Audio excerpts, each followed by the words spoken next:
Well, I'm out here in the garage. It's Saturday, December 15th, 2018.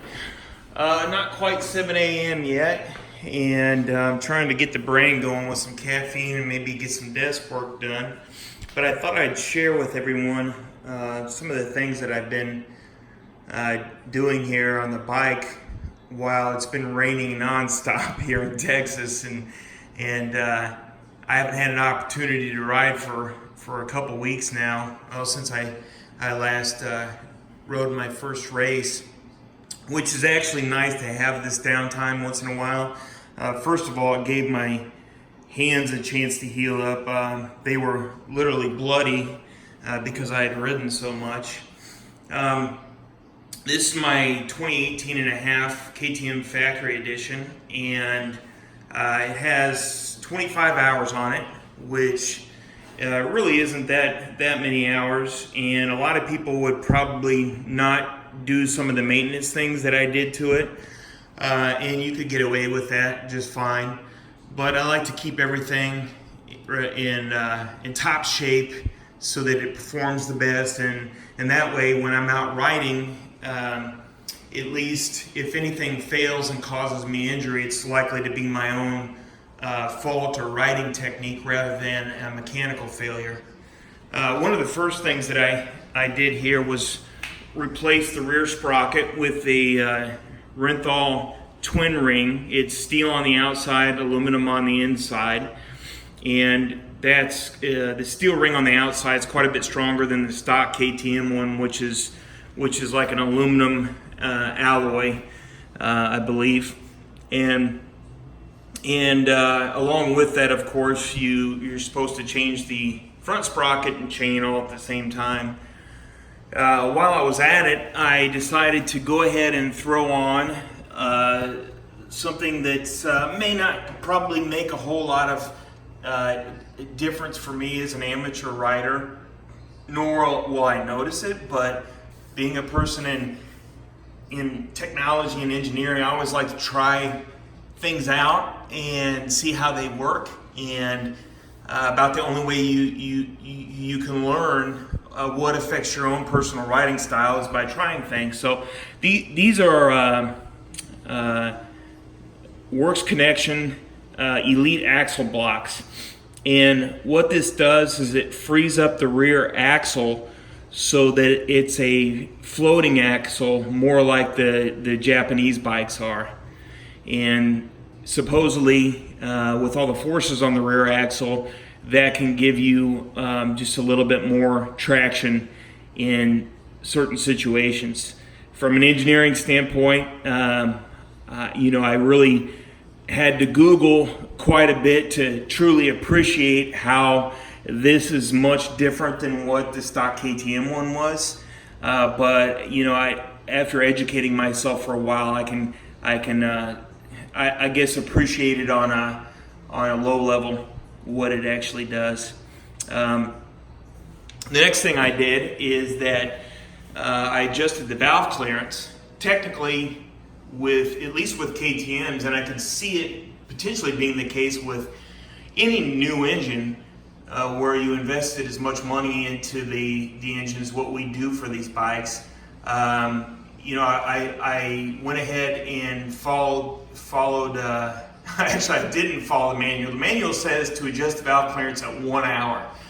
And I don't know of anybody that does that. I certainly know I bought bikes from 3 dealerships, and nobody's ever suggested that at any point in time, nor would I think they would need to.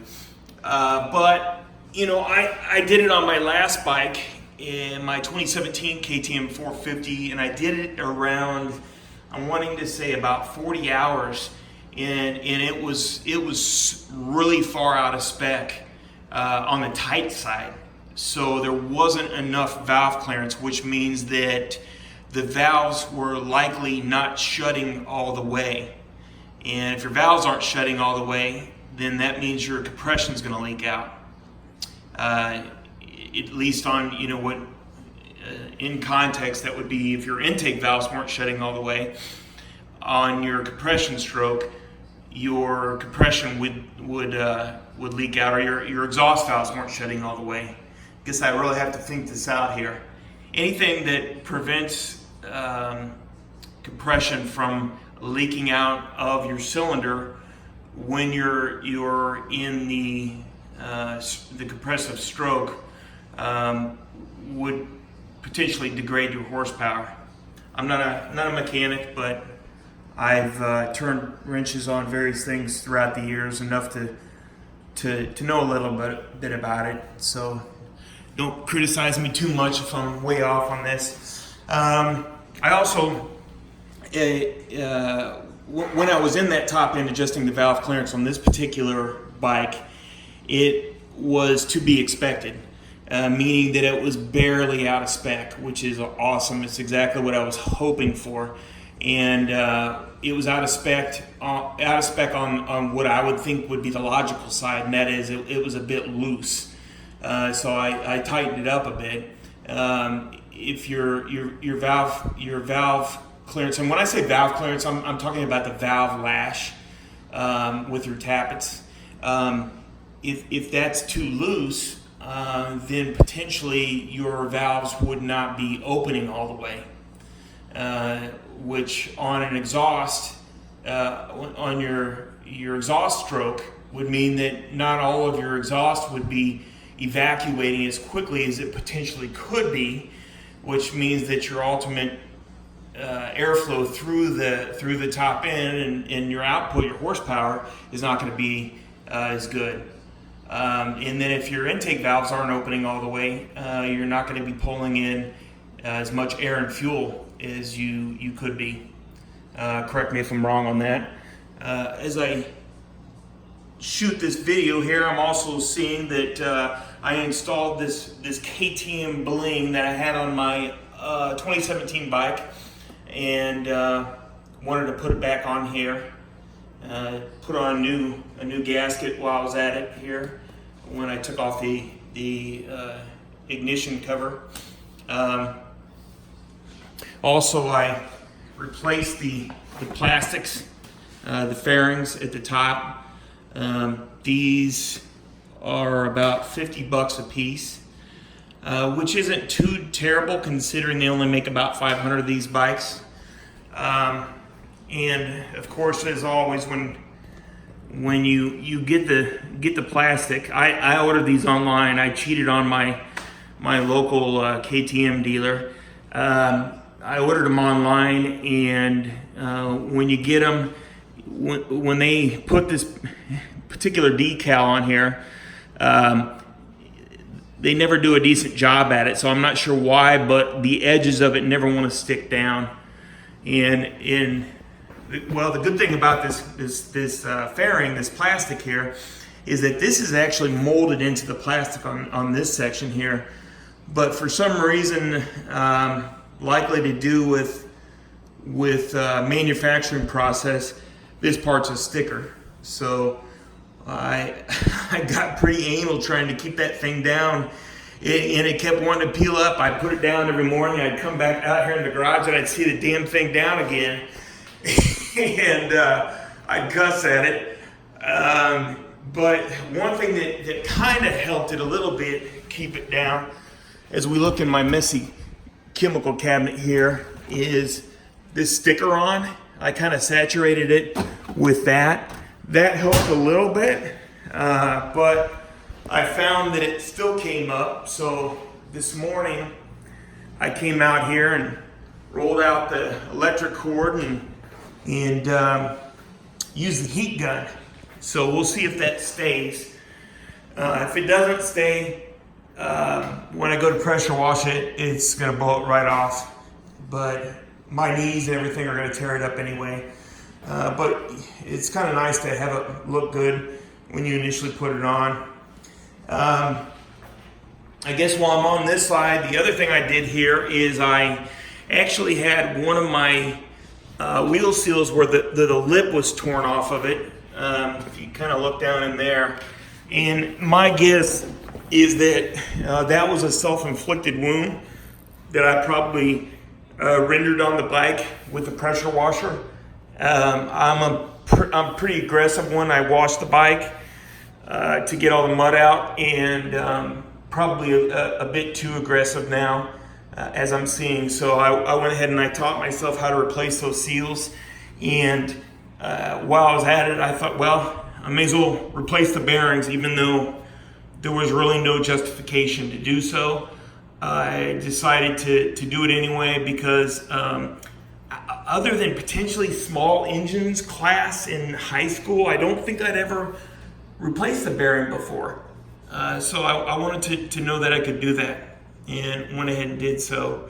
While we're here in the back, I also want to point out, if you look at my rear fender here, this mark here is from where my tire is hitting on the rear fender when I'm going off of jumps. And that started happening as I began to become more comfortable with bigger jumps and had to tighten up the compression on the low speed compression on the shock on my bike here.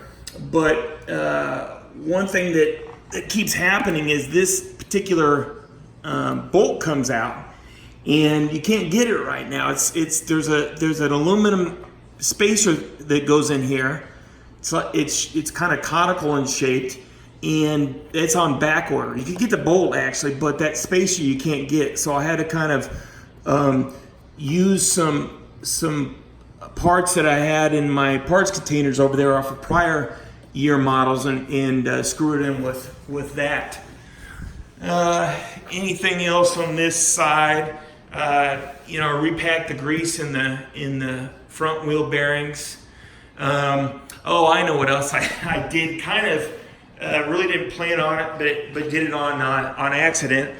So when I was putting this KTM Orange Kool-Aid bling off my other bike on, I noticed on the clutch side that my brake fluid was dark. And I think that occurred when I first got the bike. The cap was a little bit loose, so it allowed dirt to get in there. I kind of soiled the excess that was inside the reservoir. So I decided to change that out. And when I was doing so, when I was bleeding the clutch, in my mind, I was thinking that this was the front brake for some reason. And so I'm down here, and you crack the bleeder valve right here, and I'm pumping this sucker, and I can't figure things out. And it was because I'm working with the brake, and the brake lever's over here, clutch is down there. So out of that, as a side benefit, I ended up bleeding the front brake. I didn't touch the back one, but clutch is bled, front brake is bled now. And I hate working with brake fluid because it eats through paint. And if you get it on floors like this, it'll eat right through that eventually too, if you let it sit long enough. Inside here, behind my number plate, it's kind of hard to see, there it is. There is a steering damper. Now, this particular steering damper is a Showa. It was made for a Honda bike, and from what I learned when I educated myself on Google, the reason Honda put those dampers on their bike was to reduce head shake. Which, if you're watching this video and you don't know anything about bikes, it's when that front end kind of shakes like this at certain speeds, which makes gives you the EBGBs, like you're gonna lose control of the bike, and head shake's not a good thing. Well, the KTM doesn't have a problem with head shake. About the only time I've felt head shake on the KTM is when I had my triple clamps dropped too low in the fork, and I had the bars rolled close down into my lap when I was trying to find excuses for my lack of cornering skills, and taking my bike through various adjustments to see how it would affect the lack of skills. And at higher speeds, I felt head shake on it. But when you got your bike properly set up, a KTM, I've never experienced head shake on them. So the reason I got this, though, the steering damper, is because the the front end of the bike here, if I go back here, without that damper on a KTM, I'm sure other bikes are potentially this way too, but the wheel will, it's really loose. I mean, it'll just slop around and fall from side to side. Now, they say a poor man's steering dampener is to over torque, and yes, it's literally over torquing the nut on your triple clamp. The problem with that is if you're over torquing that nut, and I found on the KTMs at least, you really got to torque that thing down darn near close to what you would do on a rear axle. So I'm talking about 50 foot-pounds is what I was noticing before I could get that front to kind of slow down a little bit. And when you got that much torque on your triple clamp, that I believe, and this is a guy who is not an expert in this area. From what I saw, it can kind of bind the triple clamp up a little bit so that the top and the bottom can't flex and flow independently. And if you get on the bike will actually, the front end even feels stiffer. And this is probably pure imagination. I fully expect critique on that, but that's what I believe it to be. Irregardless, I wanted to keep the torque within a decent range of spec, which is, I think without looking, it's about, I believe 17 Newton meters or something like that. So, 50s is far and above and beyond.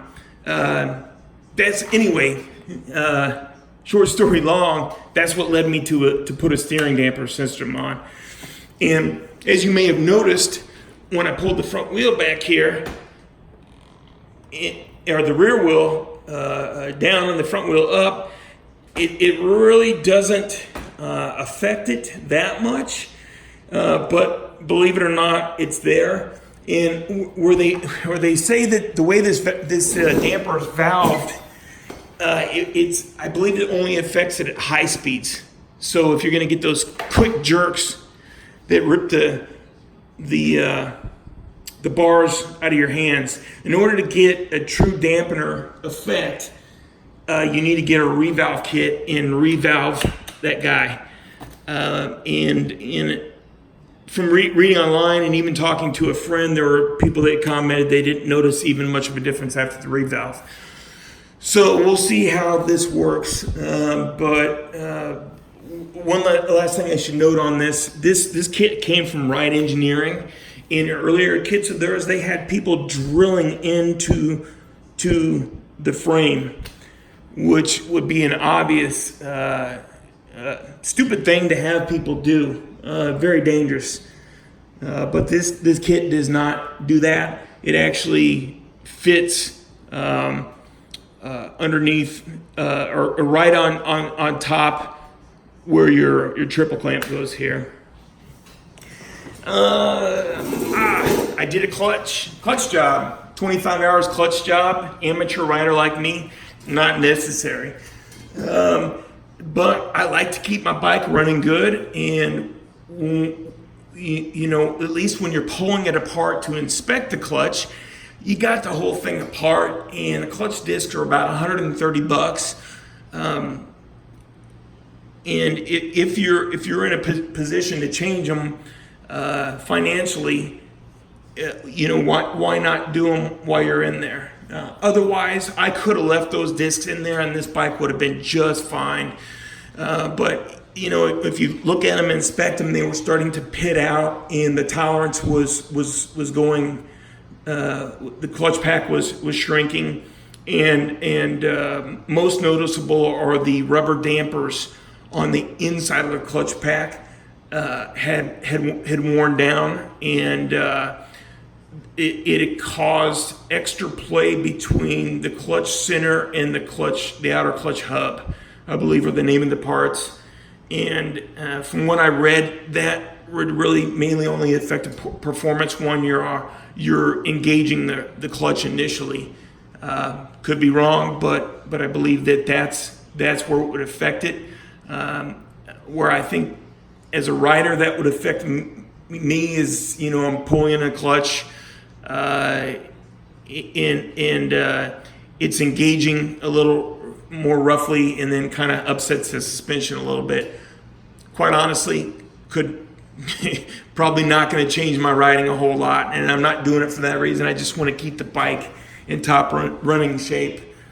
Other than that, I think that pretty much sums it up. As always, I spend an extra amount of time putting my controls where I like them.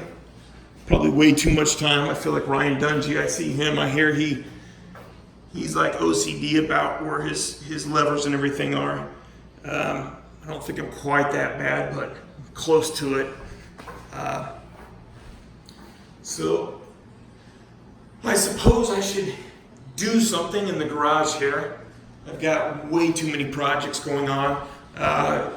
Probably end on this note here that I need to mount these Risk Racing stands.